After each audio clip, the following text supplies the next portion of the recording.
Alright, you guys are going to be taking notes on 3-5 scatter plots and trend lines. The first thing I would like you to do is write down the definition of scatter plots. Scatter plot is a graph with points plotted to show a possible relationship between two sets of data.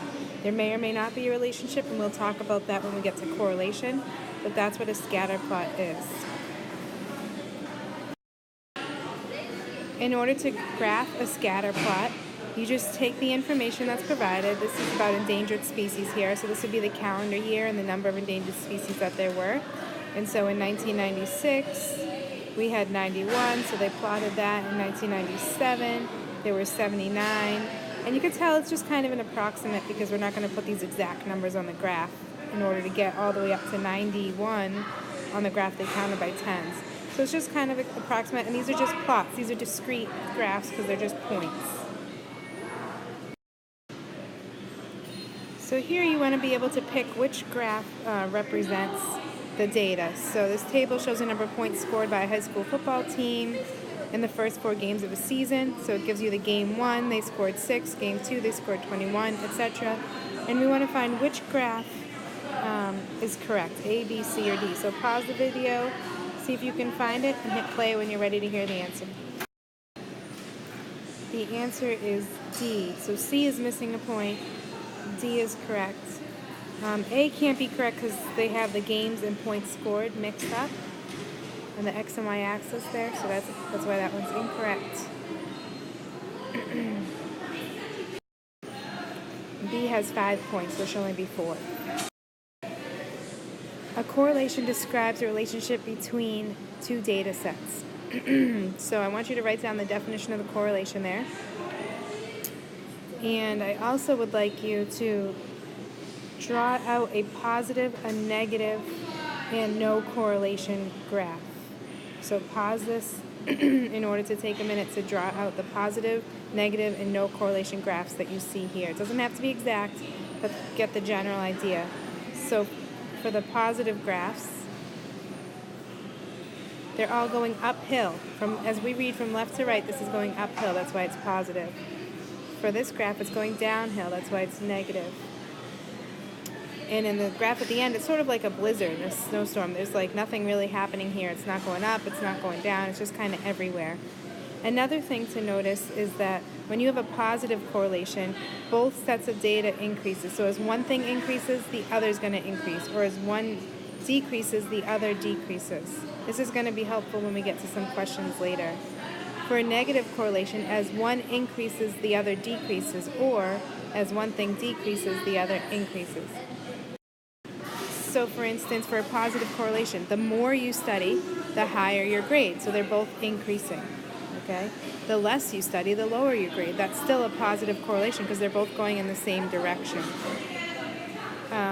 For the negative correlation, the more you smoke cigarettes, the worse your health is. Your health declines. So as one goes up, the other is dropping. That's a negative correlation.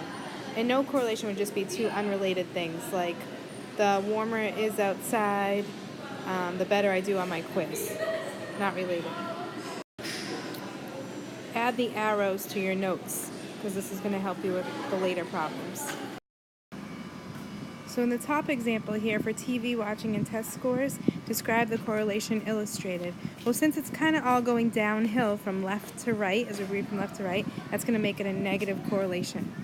Try the example I provided and pause the video for the snowboarding competition. Pause the video for that and I'll share the answer with you in a minute.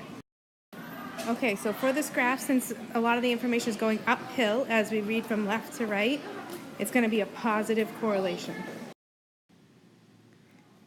So for these scenarios where we have to determine the correlation, it helps us to think about if something's increasing or decreasing. So the number of empty seats in a classroom and the number of students seated in class. As the number of students increase, the number of students, as the number of students increase, the number of empty seats decreases. So this is a negative correlation because they're going in different directions. Okay, example B, the number of pets a person owns and the number of books the person read last year. There's no correlation between the two. As you increase the amount of pets they own, nothing happens to the amount of the books they read last year. There's just no correlation. And example C, the monthly rainfall and the depth of water. So the more rain, so as the amount of rain increases, the more water there'll be in the reservoir.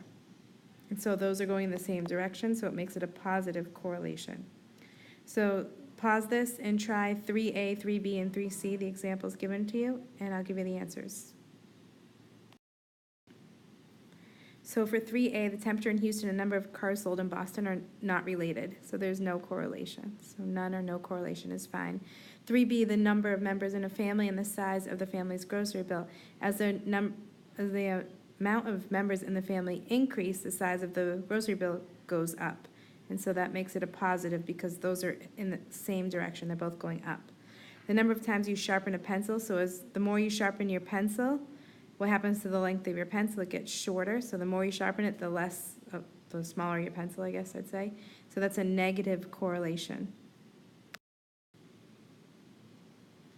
So the first example that is provided here is talking about sunflower seeds being planted and the height of the plant. So as the days go on, we would expect the height to increase. So it can't be this negative, this is kind of going downhill, the graph A. That's a negative correlation, so it can't be that.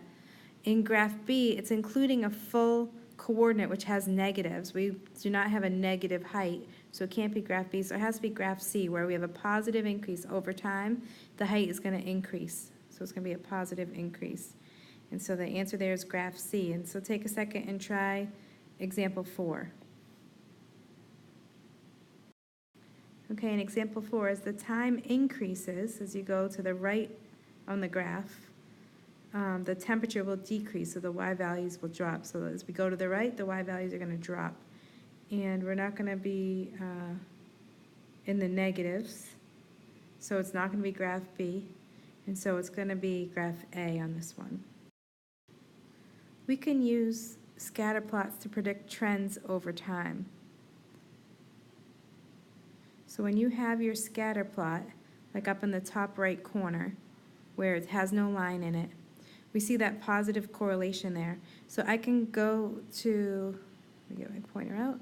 So I can actually draw a trend line. It's not exact, it's not hitting all of the points, but it's kind of going through most of the points, a general trend line, the trend that we see happening here. And then we can predict from there. So it says, based on the data, what is it asking? Based on this relationship, predict how much money will be collected when 175 rolls have been sold. So we go over to 175, and based on our trend line, we're predicting that it'll be about $1,200. Okay, and so here it says, based on the trend line above, predict how many wrapping paper rolls need to be sold to raise $500. So if we're talking about $500 being raised, we can go over and we can see how many paper rolls would be needed. Okay, and it's probably going to be somewhere in this range. So this is too small for me, but maybe around 70 or so. It's hard for me to see, but it's just an estimate anyway.